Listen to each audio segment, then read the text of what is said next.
توانائی دیتی ہے, پورا مضمون باندھا ہے. اعلیٰ حضرت کہتے ہیں بہروپیہ تھا, مداری, روپ بدل بدل کے دکھایا کرتا تھا, بادشاہوں سے انعام لیتا تھا. ایک دن اورنگزیب عالمگیر کے پاس آ گیا, کہنے لگا میں روپ بدلوں گا, اگر آپ پہچان نہ سکے تو میں انعام لوں گا. آپ نے فرمایا میں کوئی ایسے ویسا بادشاہ نہیں. کہا مجھے دھوکہ دینا مشکل ہے. کہا نہیں, میں روپ بدلوں گا. حضرت اورنگزیب عالمگیر بڑے نیک بادشاہ گزرے, بڑے پرہیزگار. وہ بہروپیہ کہنے لگا میں روپ بدلوں گا, آپ نہیں پہچان سکیں گے. فرمایا چل جتنا تیرے اندر زور ہے لگا لے. حضرت نے اعلان کیا کہ میں نے فوجی بھرتی کر دے, 2 ماہ کے بعد ٹیسٹ ہوگا. وہ 2 مہینے دوڑتا رہا, رنگ روپ بناتا رہا, آیا ٹیسٹ دینے. 2-3 سپاہیوں کا امتحان لیا, اس کی باری آئی تو 10 روپے دیے. کہنے لگے تیرے آنے جانے کا کرایہ میں نے تجھے پہچان لیا ہے.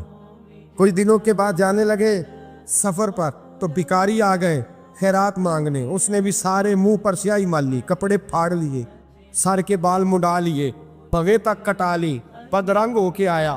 کاسا آگے کیا تو حضرت نے 10 روپے ڈالے. کہنے لگے تیرے آنے جانے کا کرایہ میں نے پہچان لیا ہے. کچھ دن گزرے تو ٹیچر کی ضرورت تھی. اس نے مونچھیں بڑی کر لی, داڑھی نکلی لگا لی, سر پہ جنا کیپ پہن لی, ایک شیروانی لے لی اور ہاتھ میں چھڑی پکڑ کے آیا. کہنے لگا میں استاد ہوں, 2-4 بندوں کا امتحان لیا, اس کی باری آئی تو 5 روپے دیے, 10 روپے دیے. کہا تیرا کرایہ میں نے پہچان لیا. 2 سال گزر گئے. وہ جب بھی آتا حضرت پہچان لیتے. ایک دن سفر پہ جا رہے تھے, بہت بڑا لشکر تھا, جہاد کرنے جا رہے تھے اورنگزیب عالمگیر. تو دیکھا ایک پہاڑی ہے, پہاڑی پہ لوگ جا بھی رہے ہیں آ بھی رہے. اورنگزیب عالمگیر پوچھنے لگے یہاں کیا ہے. کہنے لگے بابا جی بیٹھے ہیں دعا کرتے ہیں, اللہ کے نیک بندے ہیں. اورنگزیب کہنے لگے یار پرانے لوگ سارے ہی اللہ والوں کو مانتے, یہ بھی مصیبت آئی ہے جتنی نہیں آئی ہے, سارے لوگ ہی مانتے. کہنے لگے ذرا میں دعا نہ کرا لوں, بچے کام جا رہا ہوں. اورنگزیب بادشاہ تھے, بادشاہ لوگ نازک مزاج ہوتے ہیں. گھوڑے سے اترے, بڑی مشکل سے پہاڑی پہ چڑھے, اوپر گئے تو لائن لگی ہے, بابا جی غار میں بیٹھے. کہنے لگے میں نے ملنا, میں اورنگزیب ہوں. انہوں نے کہا ہمارا بابا اس طرح کا پیر نہیں کہ امیر آئے تو رنگ اور ہو, غریب آئے تو اور ہو. یہاں اگر ملنا ہے تو لائن میں لگ جاؤ, سب ایک جیسے. اب لائن میں کھڑے ہو گئے, 50 آدمی آگے تھے. کہتے ہیں 51واں نمبر تھا. تھک گیا دھوپ میں کھڑا کھڑا. جب میں پہنچا غار کے دہانے تو میں نے بابا جی کے چہرے پہ نظر ڈالی تو بڑا نورانی چہرہ, بڑی خوبصورت لب و لہجہ. میں نے کہا میرے جیسا آدمی بھی پگڑی باندھ لے تو اچھا لگنے لگ جاتا ہے, بڑا خوبصورت انداز. کہتے ہیں میں ان کے پاس اتحیات کی حالت میں بیٹھ گیا. میں نے کہا حضور میں جا رہا ہوں جہاد کرنے, دعا کرنا. بزرگوں نے ہاتھ اٹھائے, اللہ اس کی مدد فرما, دین کو غلبہ عطا فرما, اسے دین کا سچا پکا سپاہی بنا. پھر تھپکی دی, 2-4 نصیحتیں نکال ڈالی. دیکھنا ظلم نہ کرنا, زیادتی نہ کرنا, جب تو جیت کر نہ کرنا, غرور نہ کرنا. نصیحتیں بھی کر دی. کہتے ہیں اب جب میں اٹھا تو 2-4 دینار بطور نذرانہ مسلح کے نیچے رکھے, اور الٹے قدم جب میں غار سے اترا انہوں نے رومال جھاڑا اور اٹھ کے کھڑے ہو گئے. کہنے لگے آج نہیں تو نے پہچانا, آج نہیں تو نے پہچانا, میرا انعام بنتا ہے, آج نہیں پہچانا, لا پیسے. اورنگزیب کہنے لگا یار تو نے حد کر دی, کہاں چڑھا کہاں کھڑا رہا, دھوپ میں تھک گیا, کمال کر دی بھائی تو نے. پتا تو کیا لے گا, اب تو جلدی بتا, وہ کتنے لوگ پیچھے دھوپ میں کھڑے ہیں, لشکر سارا کھڑا ہے, کیا لے گا. اس نے کہا سب سے قیمتی ہیرے وہ ہے جو تیرے سر کے تاج میں لگے ہوئے, مجھے تیرا تاج چاہیے.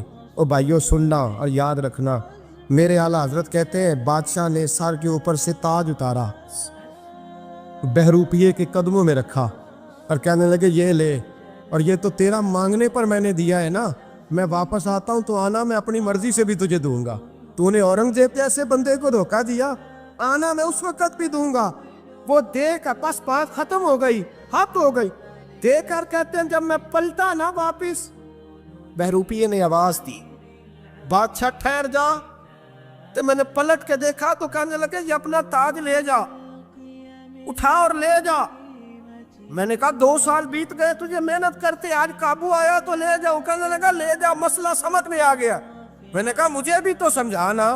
کہتے ہیں وہ پھوٹ پھوٹ کے رویا, اس کی آنکھیں برس پڑی, سیلاب کی طرح آنسو بہہ نکلے, تڑپا اور رو کے کہنے لگا بادشاہ میں نے جھوٹ موٹ رسول اللہ کی غلامی اختیار کی تھی, جھوٹ موٹ کی داڑھی, جھوٹ موٹ کی پگڑی, جھوٹ موٹ کا فقر, میں نے جھوٹ موٹ نبی پاک کا لباس پہنا ہے, تو تیرے جیسے بادشاہوں کے تاج میرے قدموں میں آ گئے ہیں.